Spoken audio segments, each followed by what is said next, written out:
युवा डाकू विलियम और राजकुमारी विवियन की शादी एक खूबसूरत वसंत मौसम के दिन हुई। देवियां और सज्जन सभी पवित्र समय में एकत्रित हुए। विलियम और विवियन, क्या आप जीवन भर साथ रहेंगे? मैं विरोध करती हूँ। ओह, कुछ नहीं, डरो मत। मैंने विरोध किया क्योंकि मैं उस दुल्हन को एक और बधाई देना चाहती थी, जो वैसे भी एक पुरानी सबसे अच्छी दोस्त है। राजकुमारी, ये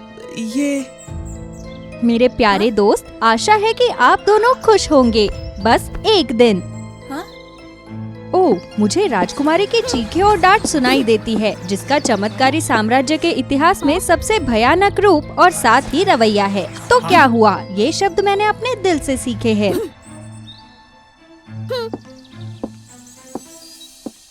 मंगेतर ने मेरे सबसे अच्छे दोस्त से शादी की। खैर, मैंने सोचा कि इससे ज्यादा शर्मनाक कुछ नहीं था जब तक मैं उससे मिली घुड़सवार डंकन, जिसे राजा ने अपने महान पराक्रम के लिए पुरस्कृत किया था।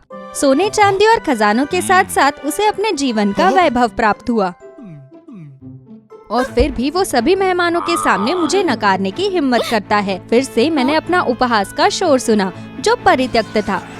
उन्हें लगता है कि आग्रही व्यक्ति होने के कारण इनकार किया जाना स्वाभाविक है। मैंने क्या गलत किया है? मैं नहीं चाहती कि खुद को इतना बदसूरत बनाऊं। सहन शक्ति की सीमा के परे और अफवाहों के बावजूद कि चुड़ैलें दुष्ट और विश्वासघाती होती है, मैं अब भी उसकी तलाश करती हूँ। हे पराक्रमी चुड़ैल, मुझे दुनिया के किसी भी आदमी को मेरे लिए मुग्ध और दुखी करने की क्षमता प्रदान करे। जादू प्यार?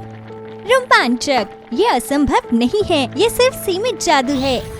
ये सच्चे प्यार को प्रभावित नहीं कर सकता राजकुमारी। मुझे अब सच्चे प्यार की जरूरत नहीं है।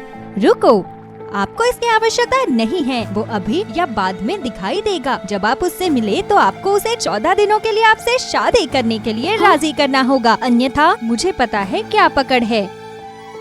मुझे सोने या खजाने की जरूरत नहीं है। यदि आप मिशन को पूरा नहीं कर सके तो आप हमेशा के लिए मेरे घंटाघर की रखवाली करने वाले एक जानवर में बदल जाएंगे। तो ये है। ये खेल बहुत जोखिम भरा है, मैं समझती हूँ, लेकिन जब मुझ पर हुई विडम्बनापूर्ण हंसी याद आती है तो मैंने हार मान ली। इसके अलावा अगर वो मेरा भाग्यवान प्रेमी होता तो मेरे लिए उसे अपना बनाने के लिए 14 दिन काफी होते। जैसे ही मैंने चुड़ैल के मीनार को छोड़ा, प्रेम मंत्र का प्रभाव बहुत बहुमुखी था। मैं जितने भी पुरुषों से मिले, वे जल्द से मेरी ओर खींचे गए।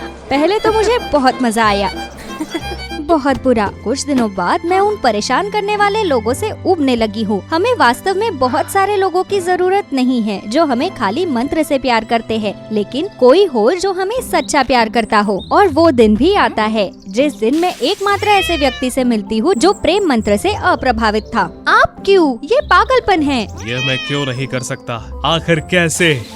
अगर मैं घंटी टावर वाले जानवर बनने से नहीं डरती तो मैं उसके जैसे किसी को अनदेखा कर रही होती। लेकिन ठीक है, मुझे डर लग रहा है। तब से हर दिन मैं डंकन को रिझाने के लिए वो सब कुछ करती हूँ जो मैं कर सकती हूँ। बेशक वो धूमकेतु के बजाय मुझसे बच रहा है। ठीक है, मैं परिश्रम में सबसे अच्छी हूँ। कैवलियर के पहले दिन की डायरी। मैंने डंकन को अपनी पार्टी का निमंत्रण भेजा। एक और इनकार। पहली बार ये डरावना नहीं था। पता चला डरावनी बात ये है कि वो दूसरी बार, यहाँ तक कि तीसरी बार भी होता है। कैवेलियर के दूसरे दिन की डायरी। इस बार अधिक प्रयास के साथ। मुझे ये पता लगाने के लिए पागल होना पड़ेगा कि उसकी रुचियाँ क्या है। कितना बोरिंग आदमी है। वो बस पूरे दिन अपनी तलवार से अभ्यास करता है। इसलिए मैंने अपनी नींद का त्याग किया। मैं परीक्षण में डंकन के साथ जल्दी उठी। ये उतना आसान नहीं था जितना मैंने सोचा था, भले ही मैं तलवार भी नहीं उठा सकती थी। अगले दिन भी कोई सुधार नहीं हुआ, बल्कि मैं गिर भी गई। डंकन को मुझे घर ले जाना पड़ा। बहुत प्यारा। उस रोमांटिक पल का शुक्रिया अदा करने के लिए नौकरानियों को घबराहट थी, क्योंकि मैं खुद रसोई में गई और डंकन का पसंदीदा खाना बनाया। कितनी अच्छी बेटी है। मैंने अपने पिता को लगभग एक नई रसोई दी, लेकिन नतीजा वास्तव में बुरा नहीं था।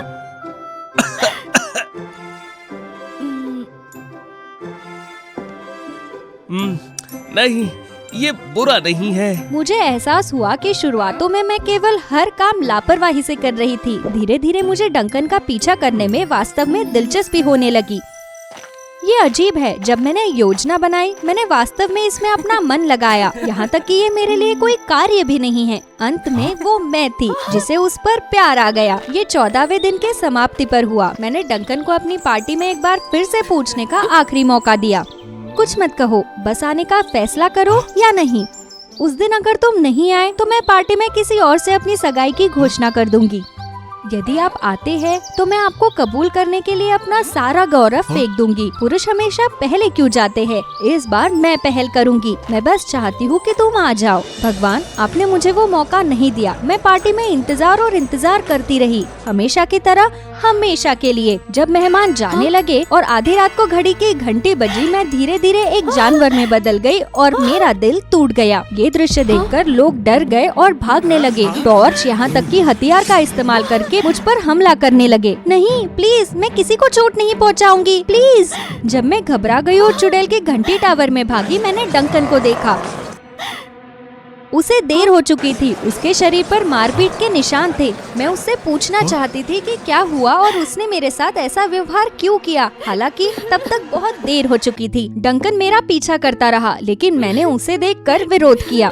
जीन, मैं हूँ, कृपया दरवाजा खोलिए। नहीं, चले जाओ। मैं एक बदसूरत जानवर बन गई हूँ। मैं पहले से भी ज्यादा बदसूरत हो गई हूँ। मैं अब इस दुनिया में किसी से नहीं मिल सकती, खासकर तुम्हें। क्या तुमने हमेशा मुझ पर सुंदर नहीं होने का आरोप लगाया? मैं तुमसे कभी नफरत नहीं करता क्योंकि तुम सुंदर नहीं थे जीन। मेरा अपना दुख है।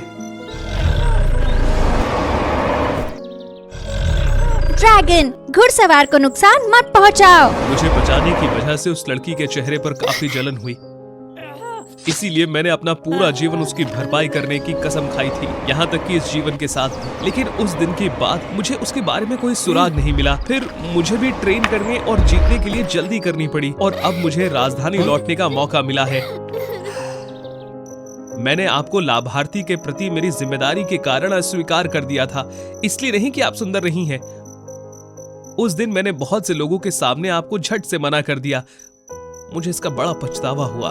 फिर जब आपने शत्रुतापूर्ण होने के बजाय मुझसे संपर्क करने की कोशिश की तो मुझे काफी आश्चर्य हुआ। पहले तो मुझे आपके काम ने कुछ नाराज कर दिया। पता नहीं चला तुम्हारी हर बात जिसने मुझे सच में छुआ। मेरे दिमाग में नकारापन धीरे धीरे दूर हो गया। लेकिन आपने अभी भी समय पर ना आने का विकल्प चुना है। मेरी पार्टी में जाने से पहले चुड़ैल ने मुझे पत्र भेजा है। इसमें लिखा था कि अगर मैं जंगल में गया तो मुझे बताएगी कि मुझे किसने बचाया।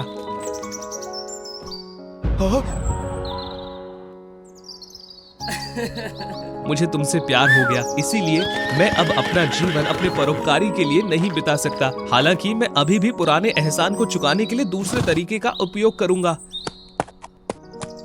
जब मैं पहुंचा तो वहां केवल शैतान कौआ था, चुड़ैल का पालतू। इसने मुझे रोक दिया, मुझे देर करा दी और मेरा वादा टूट गया।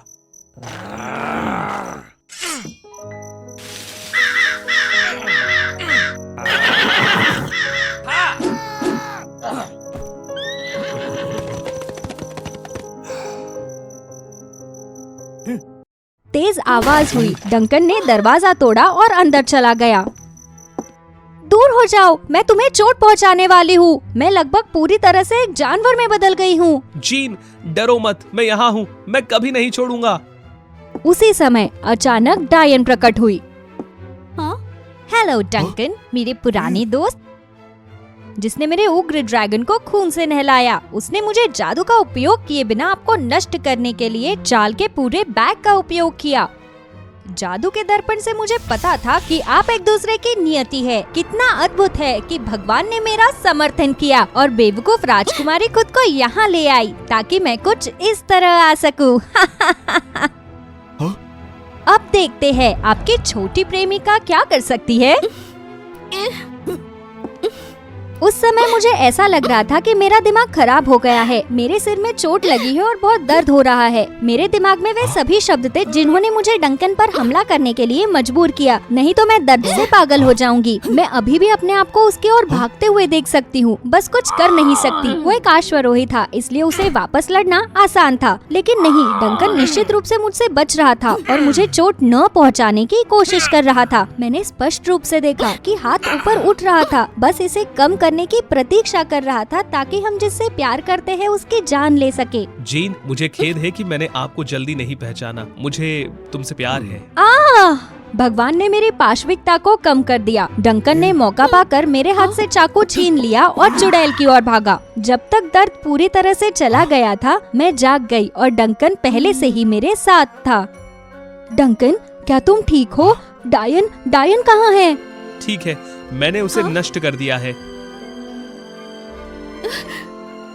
मेरा चेहरा मत देखो। जीन, तुम्हें बहुत चोट लगी है ना? मैं तुमसे प्यार करता हूँ। इससे कोई फर्क नहीं पड़ता कि तुम क्या बन जाती हो या तुम कैसी दिखती हो। अपने शब्दों को साबित करने के लिए उसने धीरे से मेरे बदसूरत घाव को ऊपर से चूमा। डंकन ने बताया कि जादुई आग से जला हुआ फ्लैश अब पूरी तरह से चला गया है। जब मैंने उसे बताया कि जलन कहाँ से आई, तब दोनों समझ गए। तो ये पता चला कि जिस लड़की को डंकन ढूंढ रहा था वो मैं ही थी। शांत, हाँ, ये दोनों ही तरह से अच्छा है। मैं अनुग्रह दे सकता हूँ, उस व्यक्ति के साथ रह सकता हूँ जिसे मैं सबसे ज्यादा प्यार करता हूँ। हाँ, ऐसा लगता है कि आखिरकार मुझे अपनी शादी में जाना ही पड़ा। मैं बहुत खुश हूँ। मैंने इस लड़के को जीत लिया है जिससे मैं प्यार करती हूँ। आपके बारे में क्या?